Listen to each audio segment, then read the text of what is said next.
Want to sell more books? Make sure you're at the Self-Publishing Show live this summer. Meet the biggest names in self-publishing at Europe's largest conference for independent authors. Enjoy 2 days packed with special guests, an exclusive networking event, and a digital ticket for watching the professionally filmed replay, including bonus sessions not included at the live show. Head over to selfpublishingshow.com/tickets and secure your spot now. The Self-Publishing Show Live is sponsored by Amazon KDP.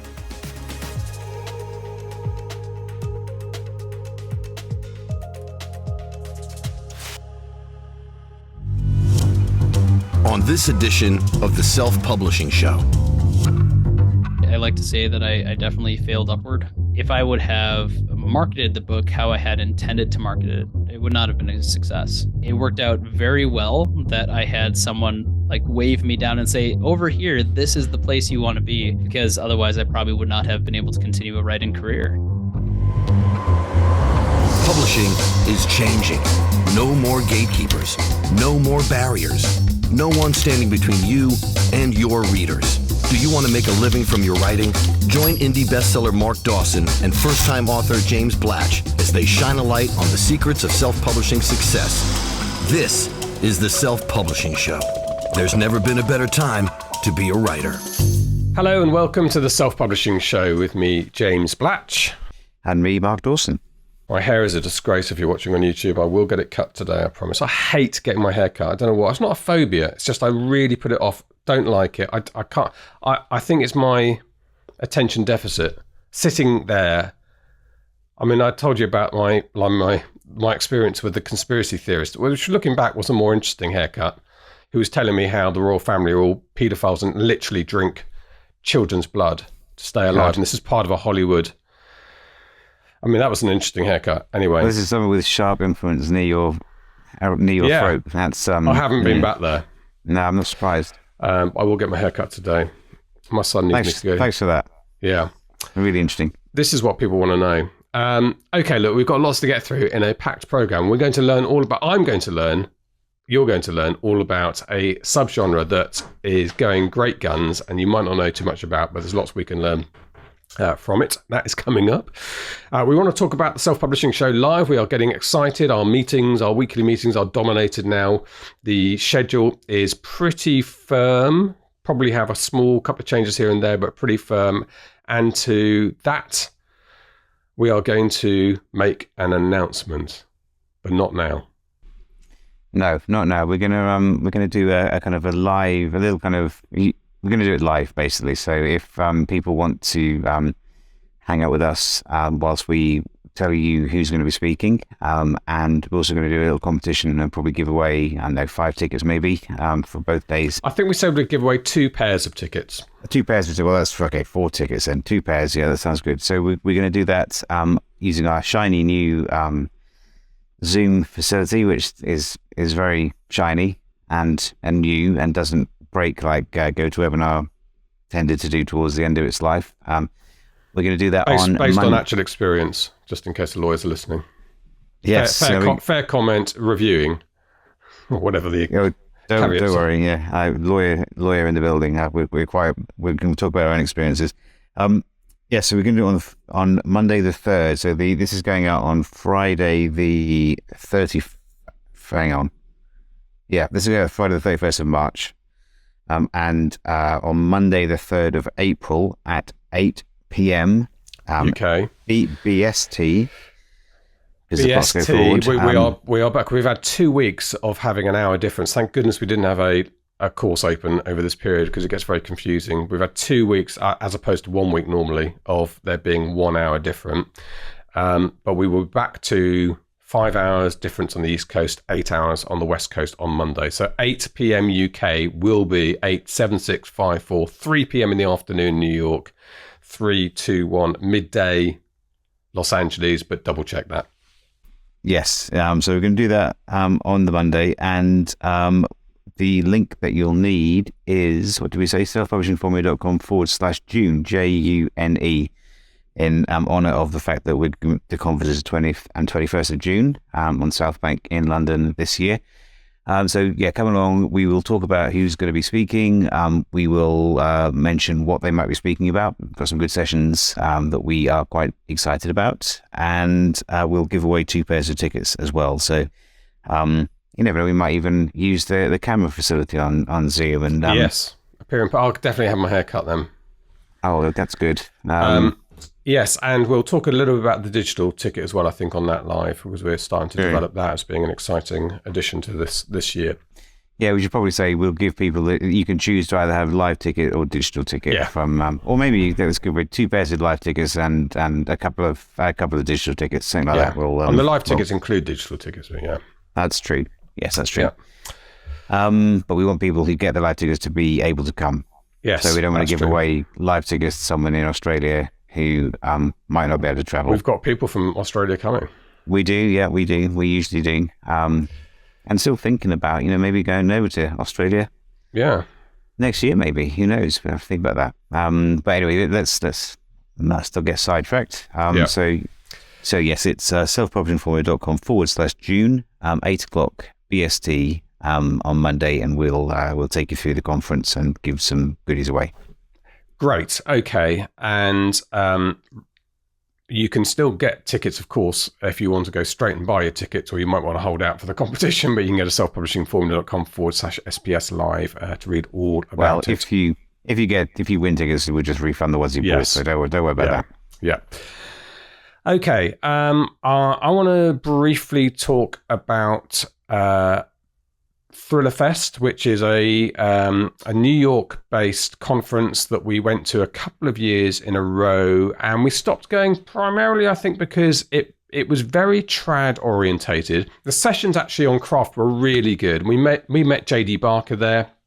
We met quite a few people, actually, some very big authors, such as Lee Child, and so on. He is very big. He is very big. 6'6". The Reacher. And I enjoyed it from that point of view, but from a self-publishing point of view, it felt less relevant, and we started to double down on the very indie-focused conferences.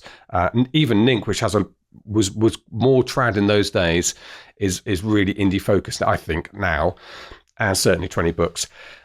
But that's not to say we won't go back to the fest at some point. And Jerry, one of the organisers, reached out to me. He sent me an email. I don't know why I said reached out this week. To let us know they're making some changes to try and skew the conference back, or not back, but towards the indie market. And at the moment, they have quite a high bar for entry.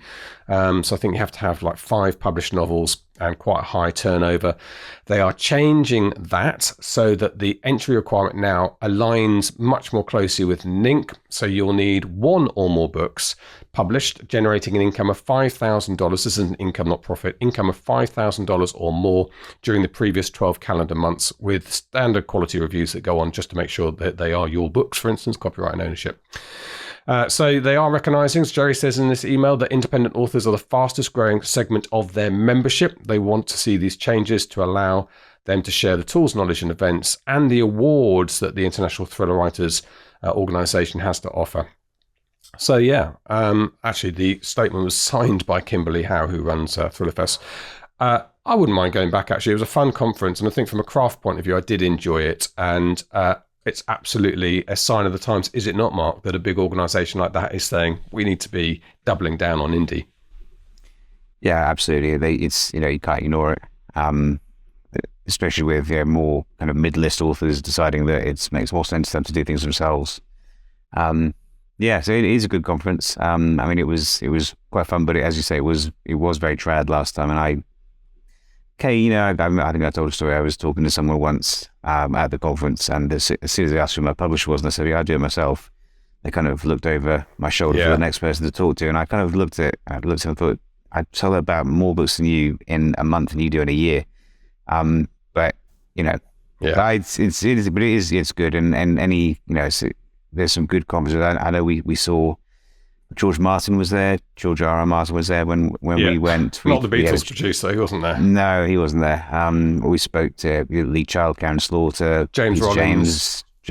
Yeah, so loads of really well-known, excellent writers, and it's a good chance to meet them. Usually quite approachable. It's not a massive venue, so yeah, that's fun.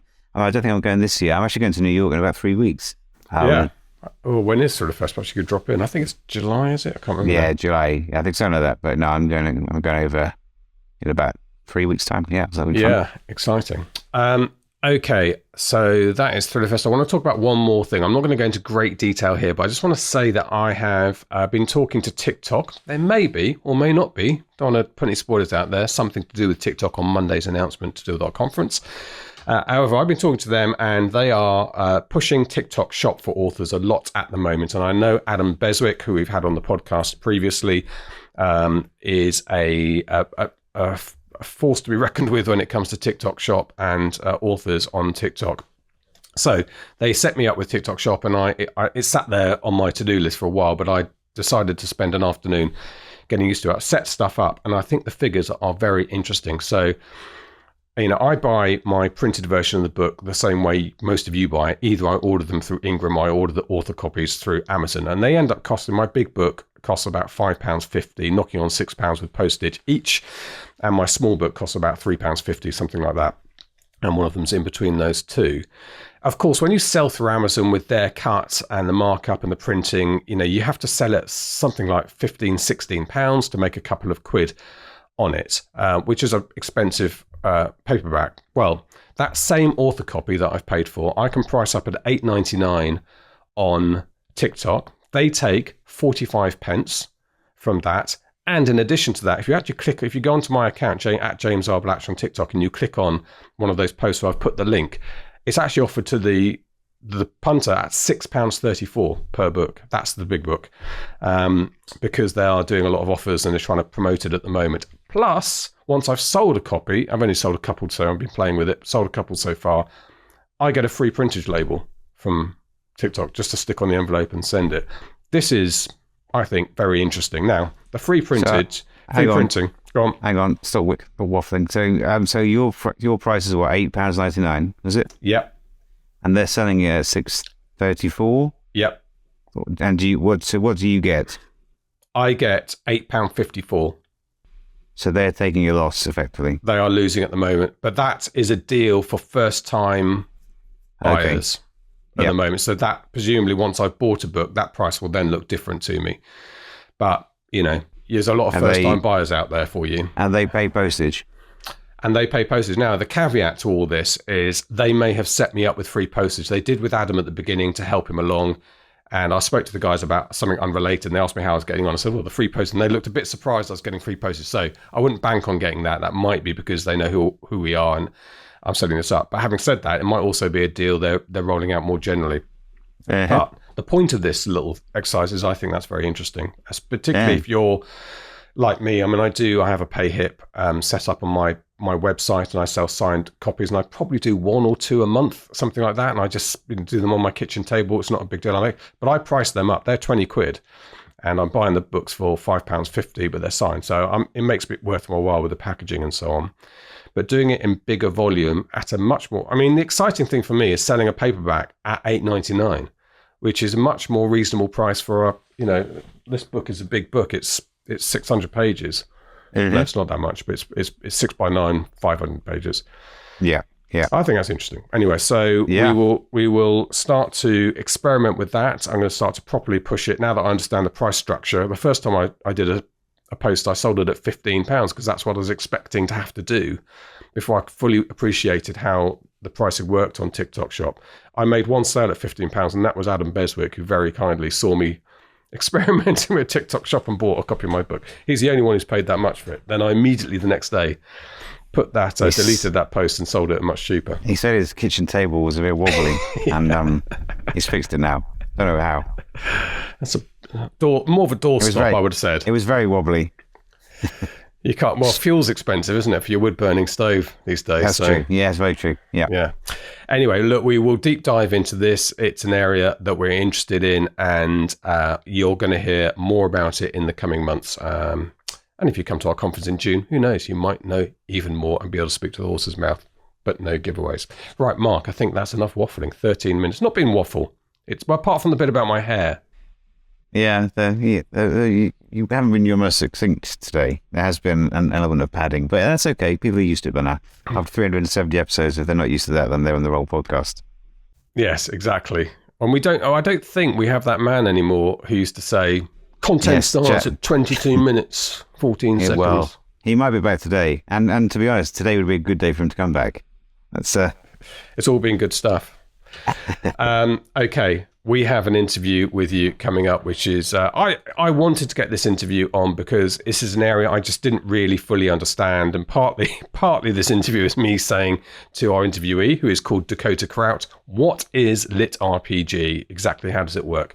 So that's what the interview is about. It's about LitRPG. Go on. he said. Okay, Grandad, sit down. Yeah. Okay, boomer. Here we go. But Dakota is a big selling author. He'll talk to you about his numbers in the interview itself. And he also is the go-to person on LitRPG. He publishes lots of other authors as well.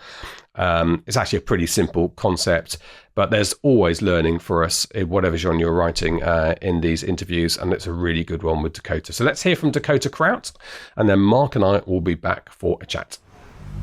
This is the Self-Publishing Show. There's never been a better time to be a writer. Dakota Krout, welcome to the Self-Publishing Show. Lovely to have you here. You are an author, a bit of an author entrepreneur, I'd say, as well, with your own publishing house. We're going to talk about that. And I'm going to learn a little bit about the genre that you write in that I don't know huge amounts about. But why don't you give us the skinny of who Dakota Krout is? Sure. Well, first off, thank you so much for having me on today. It's, always a great honor to be pulled onto something of, a show of this quality. So thank you very much. Our pleasure. Yeah. So, secondly, on myself, so I'm an author, obviously. I've been writing in a genre called LitRPG. So it's LitRPG cultivation and gamelit titles.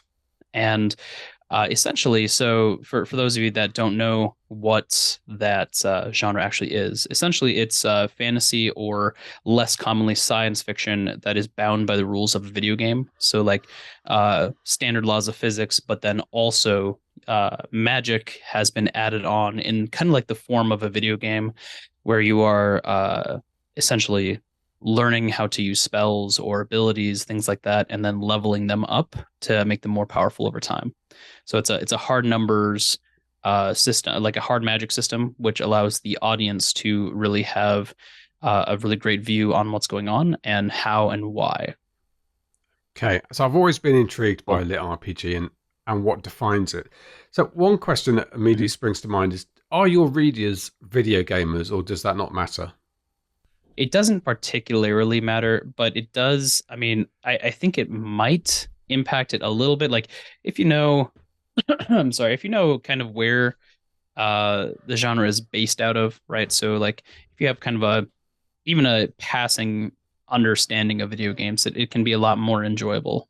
Okay. So, but otherwise, even without it, you're still getting a phenomenal story, but you're just not getting the same probably depth of story that a person who's even passingly familiar with the basically any video game would get. I mean, I guess this is inevitable because I used to be a video games examiner, been a bit of a video gamer, although not so much now as I'm older at the time. But for 7 years, I worked as a video game examiner. We played all the games and gave them certificates. So I got quite into the culture then. And what I saw then, actually a bit of a golden age of video games, I was there in the mid-2000s, so the big high-definition games started coming out, was a real move towards narrative, which didn't necessarily exist before. When I was a kid, it was Space Invaders and Pac-Man. And yes, I guess there's a bare narrative there. But by the time I was at the BBFC, we had like Grand Theft Auto 4, which had lots of interweaving storylines. What was the one, the Japanese one was Snake? I can't remember. The cutscenes were... Metal Gear? Metal Gear. Yeah. Metal Gear Solid MGS. So there was like 45-minute cutscenes in that. And at some point I was thinking, don't you just want to make a film, mate, rather than a video game? But anyway, so I guess they've done that route, trying to make them, works of art with narrative and story just as important and culturally important as a book. And yet here you are, as an author, moving towards video games using an older medium of books. It's a slightly weird thing. Sure. Yes. Yeah, not really a question in there, but just an observation. Right. So when you're reading the book, does it has some of those tropes that you get in video games, but does it sort of move forward with kind of the through the levels to the boss fight type thing in the same way? Do you expect that to happen in your books? So I would say that it is so the kind of the difference between the book and the video game, right? Is when you're playing through the video game, you kind of get this feeling that no matter what you do, getting to the end is inevitable, right? You're going to, you know, play the storyline. You'll get your 13 hours of game time on main quest, and then you'll be done, right? And with this, with books, and with the way that we interact with our audience, it gives us a huge amount of leeway to really connect to the people that are reading our books or listening to them, however they want to consume it. And I actually and I do this currently, and I was doing this right before we came here. I write my books publicly. So I go up on my Discord channel, and anyone who's in my server can just come in and watch me write. They can throw out pointers, things that they want to see, stuff that they think would be fun or interesting to have in there. And so they can be a part of the creative process, with the caveat that to get into there, they have to accept the terms and conditions of being in that channel. Right. Whoa. Yep. Is that a non-disclosure? And so no, it's actually not a non-disclosure. I want people to be talking about what I'm doing. Okay. Right. But a lot of it is just not going to make sense without context. No, it's so essentially the terms and conditions are, hey, look, if you come into this server and I use one of your suggestions, you are giving it to me, and you do not own any of the IP associated with that. Yeah. Right. Yep. So one of those fun little things that our lawyer makes us do. You know how it goes. And if this is sounding very niche to people, I guess it is niche, but at the same time, it's got a big audience, and you have done spectacularly well. Can you give us an indication of how successful your books have been? Oh, sure. Well, so I'm a multi-seven-figure author, right? So just myself personally, and then when I follow that up with my my company, that my company is also making multiple seven figures, and that is making our authors sprint toward full-time authorship and make for very successful careers. So that's about as good of an indication as I can get. I have so I started writing in 2016. I currently have 41 books complete. I have 3 of those that are kind of waiting on publication still. I'm hoping to finish another one this week, so that's going to put me out the magic number 42. And life, the universe, and everything. Yeah. That's right. Exactly. But yeah, so it's, still a full-time job. It's still 100% go, and yeah. So you had mentioned that it's kind of, you say it's niche, but it's really not, because like I said, even if you take away the magic system or like the kind of the numbers, the video game aspects, you still have really fantastic epic fantasy stories, high fantasy stories, whatever else.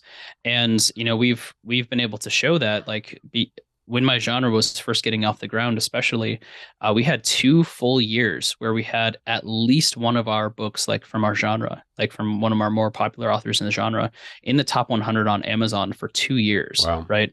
So it would cycle through those authors, but we were there. And my books come out and they regularly hit in the top 5 on Amazon and Audible. And so that's one of those things, is it's less niche than people think it is. It actually, I would say, has a greater, I would say that it actually has a greater cultural base than a lot of other books from, like, say, the 80s or even the 90s would have now today, because we just have stuff that is in with our current generation and the next generations, that are following along, and so, yeah, we're looking at really great generational readership, and everyone from, I think my oldest known fan is 75. Wow. So they're probably older out there, aren't there? How long has LitRPG been around, like, in this form? So I would say, so that's a good question, because it started really in Japan and Russia, and you'll get people arguing all day at who was the one that actually started it.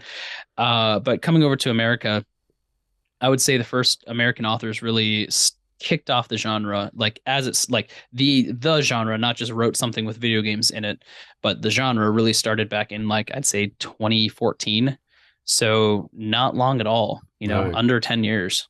Yeah. And you were a reader presumably before you decided to write in this, or had you written before? I had not read the genre before I was writing books like this. Okay. It just turns out that what I was writing at the time, I put it out just at the right time in the right place for someone to reach out to me and say, "Hey, do you know that you are writing like right smack dab in the middle of this genre, and you should really like turn your attention like for marketing over there?" And I was like, "No, I did not know that. Thank you." And so I did. So Wow. rest is history. Which Yeah, helps with the marketing, which we'll talk about in a moment. I've got a it couple does. more It does. definition questions for the genre. So, I mean, video games cover a lot of different genres. Correct. Always preferred the more real world based games, Mhm. like the World of War, Call of Duty World of War, which was set in the Second World War, was right up my street. And when it started going into space, a couple of editions later, I kind of lost a bit of interest in that. So I preferred the real world. But in terms of lit RPG, is it always going to be fantasy, or is it possible to do a kind of real world set lit RPG with those rules? Oh yeah, I mean really honestly anything is possible. That's kind of the great thing about this genre is this could be a very large umbrella genre, because almost anything can fit in there. It just has to kind of also have the tropes, right? Like we have slice of life fantasy, we have romance, we have horror, we have all of these different things. And yeah, we have lots of people that have done like, hey, we're here on Earth and a system has like a game system has descended on Earth and changed our physics, and now we have access to all these things, right? So that happens all the time. Yes. Wow. And you say you have a Mhm. 75-year-old and probably old as well, but does it skew young the bulk of your audience? So that's a really interesting thing. So my target audience is 18 to 35. And so that is right about where I'm aiming. However, I also tend to send a lot of books for free to like schools, libraries, institutions, things like that. And I have a ton of teachers that will send me stuff. For instance, they'll send me book reports, uh, like where the teenagers are, like drawing out my characters, writing reports on the books, analyzing my grammar, Yeah, things like thanks. that. Yeah. Always a concern. Always welcome. Uh, Yeah. yeah, yeah. But yeah, so I mean, all the way down. I used to say 14, now all the way down to 12. Classrooms will be doing that, so that's pretty neat. Okay. So, in terms of marketing, you when you got going, you started writing, I guess, did what most people do, sort of uploaded to Amazon. And were you doing any marketing before somebody told you what genre you're in? No, so I had no idea what I was doing when I first started. I like to say that I definitely failed upward, uh, because if I would have marketed the book how I had intended to market it, it would not have been a success, right? Uh, and it worked out very well that I had someone like wave me down and say, "Over here, this is the place you want to be," because otherwise I probably would not have been able to continue a writing career. And now you market your books and a bunch of other authors. How many authors have you got in? It's Mountaindale, isn't it? Your It imprint. is. Yeah, so we have about I would say 30 active authors. So what I mean by that is like we have authors that are coming in and getting the full experience, right? So everything from the outlining to the final publication of both the book and the audiobook. So book, paperback, hardcover, audio, we do all of that. And then we also have been working to do a lot more in the audio sphere where we're just like taking on people that are really happy with their current situation, whether they're publishing on like web novels or just uh, any place really, and we're trying to open that up so they can stay where they are, and then we would also do the audio with them on. and just kind of make an interchangeable platform for them. So it's, I would say, 30 authors that are actively doing the whole process with us. So both the publication of the book and the narration, and then half dozen more to start with, and then we're going to open that up probably by the end of the year, seeing 30 to 50 people coming in for just audio. And is this just LitRPG that you do? Yeah, so my genre focuses on there's three genres that are really tightly interconnected. So that is, like I said, game lit RPG, and cultivation. So a lot of people will say that they kind of fall under the progression fantasy Okay. umbrella, but it's hard to say because actually I believe that term was coined after these genres came around. So Right. it's really hard to say. I'm not trying to start waves there. You know, everyone has, oh well, it's not this, it is this. This feels like there'll be an argument on Reddit, whatever you say here about this. But let's just press on with our own views. You better describe the difference, if you can, between those three. Absolutely, very subgenres. easily. Yeah. So LitRPG is kind of known as the hard magic system version among these, right? So it is like I go out there and I train and I like fight a monster, I take it down, I get 10 experience. And then because I use this skill gets X amount of experience because of I used it in the fight against a monster at this level. And so it can be a bit more involved just if you like to watch that and kind of understand why they're creating their build in a certain way, like why the character has decided to go in a certain way, like be a warrior versus a wizard or things like that, and then it's laid out choice by choice, right? So it's pretty neat, honestly. And it's really easily translatable over into video games, into rule books for board games, stuff like that.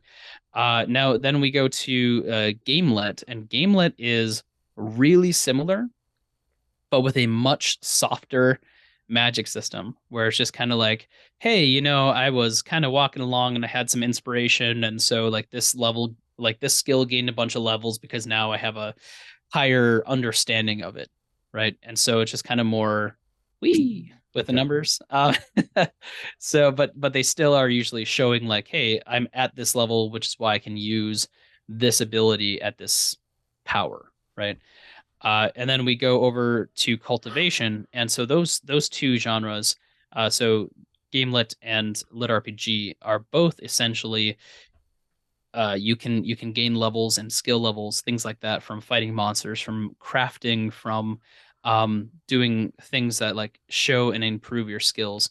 Whereas cultivation is more about kind of you are in an area and you are trying to like absorb the energy of the world and make a stronger base form for yourself. So like you are actually like pulling in energy or radiation and using that to craft your body from the inside out, right? And so it's a really interesting take on things. But it's I think that originated in China in I think it's called like wuxia novels or cultivation novels, or shanja, I think is the proper pronunciation. And then so over in America, or kind of in the West, we have a much more straightforward version than the original kind of Chinese novels. Wow.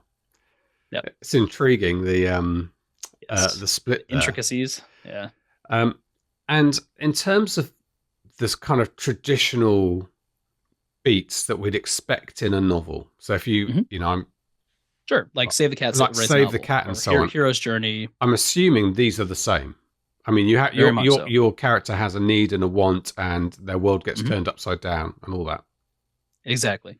So yeah, like I said, it's fantasy, but with the addition of video games on top of it, or really integrated within it, I should say. And the good books, presume I know your books are good because I can see they are going to be good for the same reason that a romance writer's books are good or a thriller writer's books are good, because they're invested in the character and they want to know what happens next to them.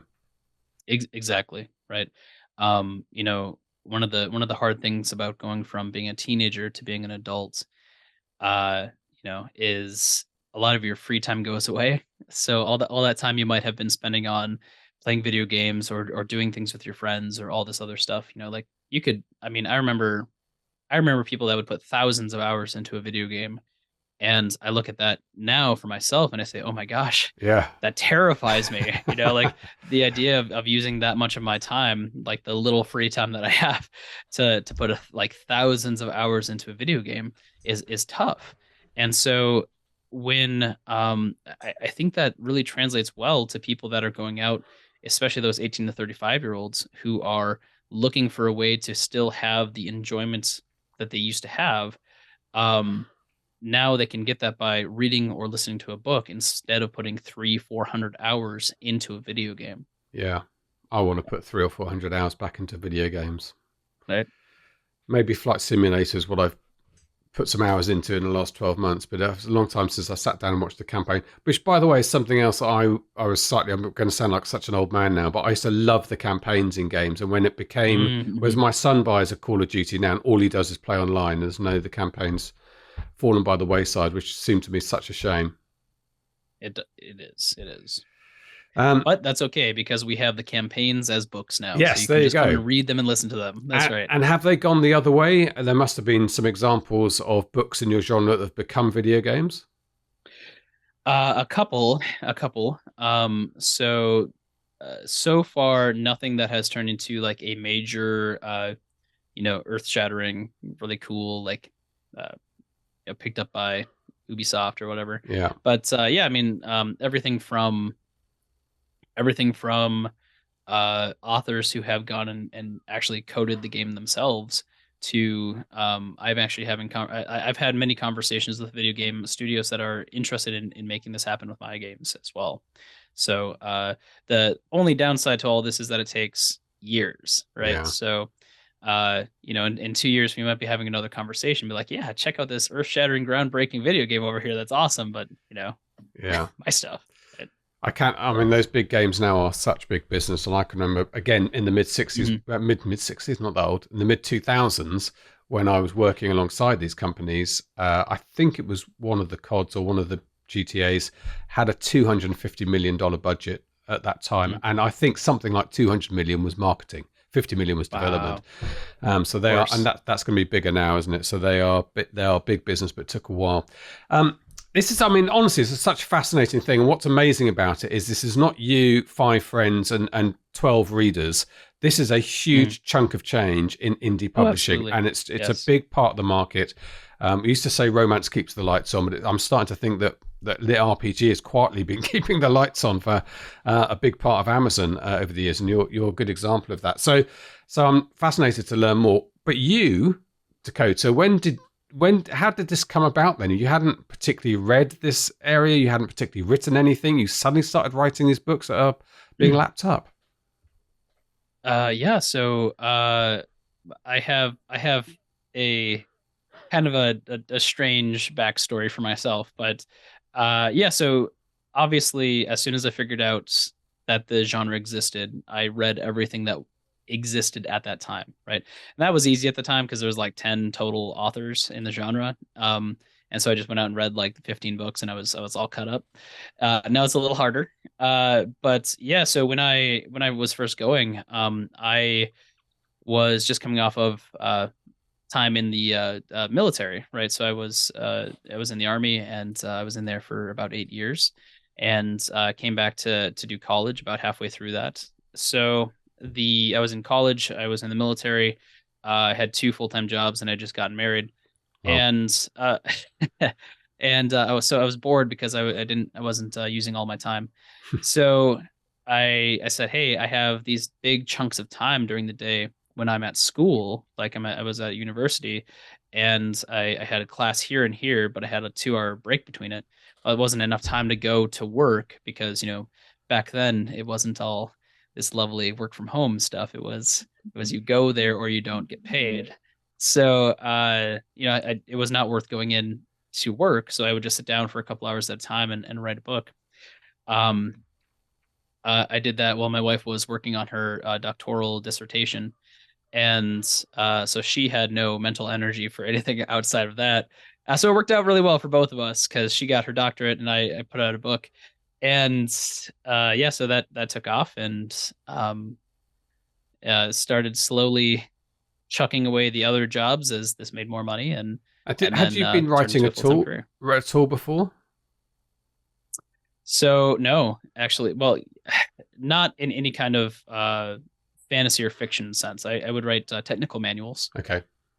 So I wrote compliance forms. I created a ticketing system for the state of Minnesota, Hmm.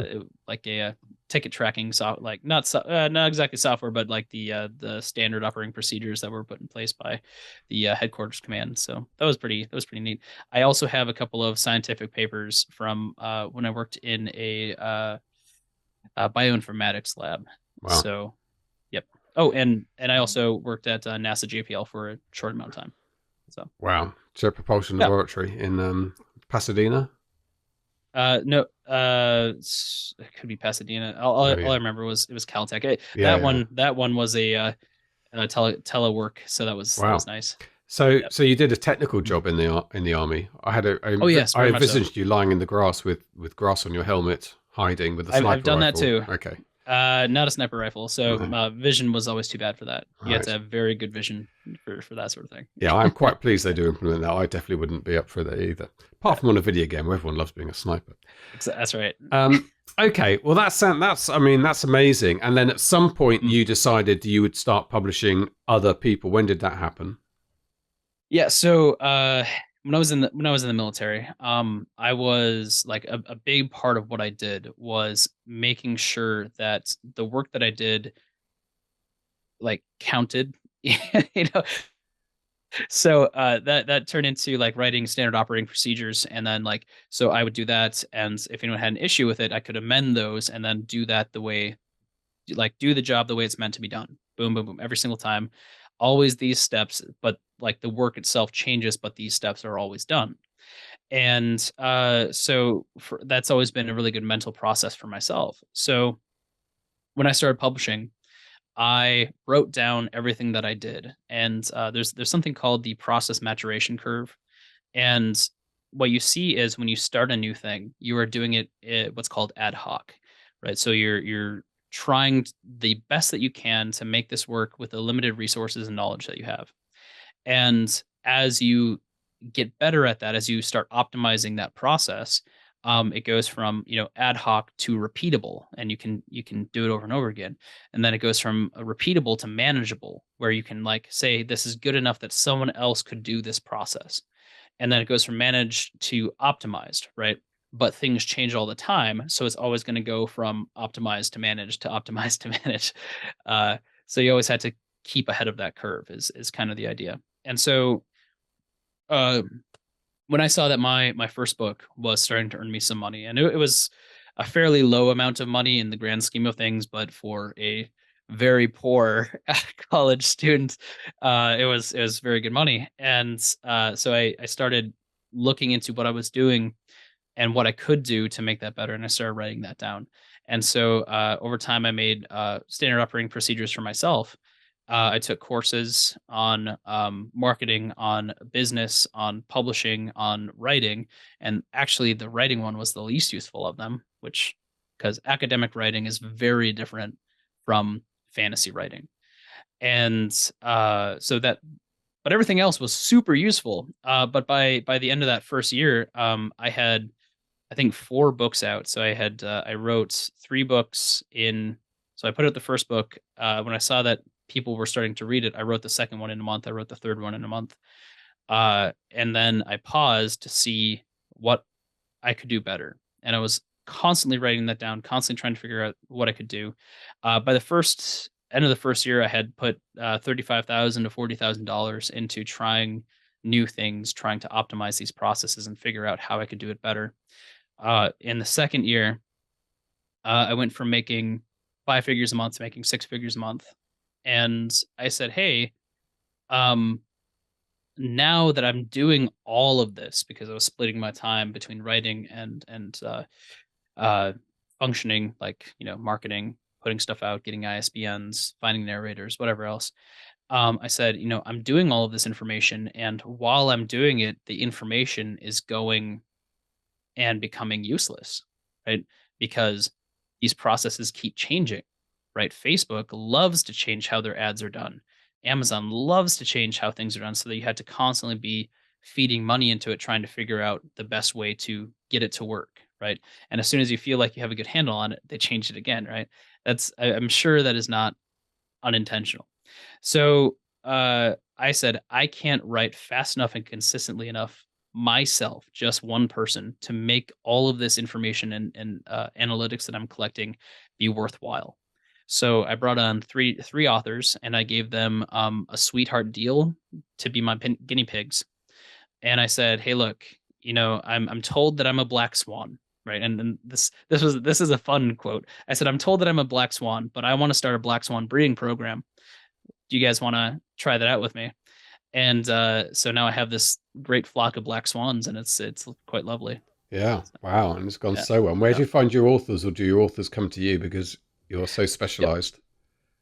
So usually, we will reach out to authors. But the authors that reach out to us tend to be the ones that want it the most, Hmm. and so we always take those into consideration. We take those very seriously, and so yeah, we do have several authors that reached out to us, and they're doing phenomenally well. But yeah, so kind of a mix of both. When I find something that I think is really good, I'll reach out to that author and say, look, I read this. I see that you're not currently published or planning on doing this yourself. Do you want to have a conversation? And then yeah, Yeah. goes from there, or it doesn't. Yeah. So And in terms of marketing, Dakota, Mhm. what's working well in your genre in terms of like Mm, Facebook ads, Amazon ads, and so on? sure. So yeah, I mean, so knowing how to market and advertise are definitely things that anyone that's in this sphere should know how to do. Like you should really do a lot of looking into this, do a lot of your own A/B testing. But for myself, what I have found to be very useful is what I call relational marketing, right? And so uh for anyone who's wondering, like my marketing plan is essentially, so marketing and advertising, by the way, I consider two very separate things. One is not paid to bring people in, and one is paying to bring people in, right? So with marketing, I do what I call relational marketing, which is essentially a cross between how to win friends and influence people. And there's this lovely book called Actionable Gamification by the author is Yu Kai Chow. And so basically, it is taking the principles of, hey, let's be good people and really interact with our fans, really interact with the people that want to interact with us, and show them that it's a great thing to do. And then the other one, the actionable gamification, is finding ways that we can do that sustainably for a very long period of time. Um, Kind of looking at the key motivations, the psychology behind why these things work. And so, using those, we try to bring together big communities and just have a lot of fun. And then that grows the community and brings more people in. And it's been kind of a self-sustaining cycle for a while now. So it's really cool. And these communities are on Facebook groups or? Facebook, TikTok, TikTok. Sorry, Facebook, TikTok. We have followers on Amazon. We have Instagram, like all over the place. We try to build these up, and we kind of use the same core principles across the board. Now, when it comes to advertising, so paid advertising, so I like to say that Facebook ads are like taking a handful of coins, throwing them up in a dark room, and hoping they stack when they land. So I don't usually try to make sales on Facebook. Usually all of my ads on Facebook are generated to, or are kind of focused on generating follows on my author page, right? Because Right. once they are there, I can make posts and they'll eventually see it, right? So Amazon ads work very well, but we do very, very targeted marketing. Right. So it's basically a very constant stream of data that's going in and coming out and being refined. So yeah, it's all a lovely ballet of people and money and Yeah. content generation. So Well, it's yeah. a ballet if it's a ballet, it's the Bolshoi or maybe Covent Garden, the Royal Ballet. Uh, I tell you, it feels a lot more like the Nutcracker a lot of Yeah, days. well, they can perform that. And what's next, do you think, in your genre? Is this a fast moving? How settled are those subgenres? Are things developing? Oh no. So new. I imagine it's on the move. Hmm. Yeah, no. So it's constantly on the move. That's one of the interesting things. Uh, Kind of in 2021 to now, we've seen what we've been calling the content arms race. So kind of what happened is people realized that in our genres, the audiobooks are the main revenue generators, Right. like with 60% or higher being Wow. of our revenue being generated by audio. And so what do people want when they're buying an audiobook is typically they want a big, long audiobook that they can listen to for a long period of time, like one price and up to like 40 hours of content, right? And so we've seen books just double and triple in size, like going from 100,000 words, which is still considered a genre standard, to 200 to 300,000 word books all on their own. We have there's one person in our genre that does something like 14,000 words a day, Ooh. and the audiobooks are something like 80 hours a pop. So Wow. it's yeah. How do you do it? That in house, the narrating, or are you paying? Yeah, so yeah, so when we do our like it, for Mountaindale, when we are doing that, all of that is in house as much as possible. I have a few contracts from before I started a publishing company, back when I didn't realize kind of what I was getting into, right? And but other than that, we do all of that in house, where we do per finished hour with our narrators. And usually this is all brand new authors, so usually the narrators are pretty happy to get the per finished hour, because they're like, hey, this is a random new author. We have no idea how well this is going to succeed or not, but both the author and the narrator like for me to take the gamble instead of them. So I like that too. So, Yeah. Well, it's an amazing area, Dakota. I really wanted to talk about it. I think it's an area that, because it's quite technical, I think it's an area that people Yes. don't know very much about. But I hope this interview served a good purpose in that sense. And it's just going to go one way, I think. Up. Yeah, that's right. Yep. Even if we're falling up the stairs, that's fine by me. I think that pretty much goes for a lot of people in this sector. We kind of bumble our way upstairs, then we would try to be as organised as possible about it. But I like that, in the old days of working in a corporate environment. You were in the military, for goodness sake, where there's boxes you sit in. But Yep. It was that great Zuckerberg quote, which is "Move fast and break things." Which I think is our indie business all over. Well, look, thank you so much indeed for coming on, Dakota. It's been brilliant. You've explained it very well, and look forward to watching in the future. Maybe we'll see you somewhere. Do you go to any of the conferences this year? So I just had a new baby. So I have a 4-month-old son right now. Congratulations. And, so thank you. Yeah, but that's is definitely precluding a lot of my travel. So I will be in Las Vegas later this year in November for the 20 books to 50K Las Vegas. I always go to Dragon Con in Atlanta. Yeah. And then I do try to get over. See, it's funny because every time I've tried to get over to London for a show, or Spain or something like that, there's been a huge outbreak of plague. Yes. So because I was actually in London for the London Book Fair, the year that borders got shut. So I was in London as the borders were closing. Oh wow. And so I was on one of the last flights out. The last chopper out Hanoi. Yep. So. Okay. Yeah, so every time I try to get over there, so we'll see what happens, but I hope it's not a recurring theme, Yeah, well, it'd be lovely to see you in London, but we'll certainly see you in Vegas. We'll chat a bit more then. Sounds great. Dakota, thanks for coming on. Thank you so much for the invitation, and hope to see you again soon. This is the Self-Publishing Show. There's never been a better time to be a writer. There you go. 41 books he's written. In LitRPG. I mean, I do understand it a lot more now, but I still feel I probably need to read one to fully get the gist of it. It's a strange crossover, isn't it, really, video games to literature. It is strange, yeah, and it's not a genre I'm familiar with. Well, also, I know what it is, but I haven't read anything. But I mean, go back to things like Ready Player One. I think is kind of one of the touchstone texts of the genre, one of the first ones to kind of look into that. But it's been developed since then, and adding in things like stats and experience points, and all. It is odd, but people love it. So it's all good. And it is the good thing is that when I've been playing video games most of my life, and less now.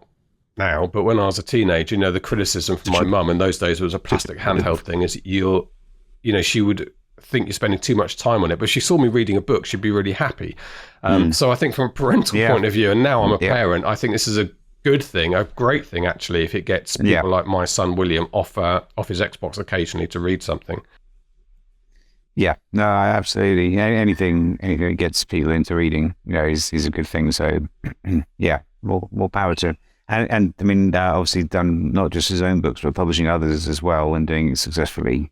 So, I think he's done a great job. I often end up in a panel together at 20 books, and he's a good, nice guy. Yeah, he is a nice guy. It was really fun to have him on. It's been overdue actually. And a shout out to Kate Pickford, I think, who's probably she was the one who suggested to me you really need to talk to Dakota at some point and put us in touch. Okay, right. Just a reminder that we are going to have a live announcement. You can join us live and in person if you go to selfpublishingformula.com/June, as in the month, June. And that is on Monday, the 3rd of April, 8 p.m. UK, so a little bit earlier in the day in the US. But you have to Google what time that is, or the confirmation should tell you. That's it, Marky Mark. I think we have come to the end of everything that we need to say, unless you've got something to say. I'm done. I've got a book to write. So I'm going for a boozy lunch tomorrow with the Cambridge-based authors. In Cambridge, and Ian Sainsbury will be there, one of our Fuse authors, and a small but dedicated group. We had a really good fun time last time. Well, that was the evening. I don't know how daytime drinking is going to work for me at my age. Well, I can tell you how it'll work. You'll have a drink and then you'll get drunk. I hope you're not driving. Mrs. Blatch is going to pick you up. We get the train. Mrs. Blatch is going to pick me up, or I'll get the guided bus home. I should be fast asleep probably on it. Anyway, don't expect anything from me tomorrow after about 11 o'clock. Standard.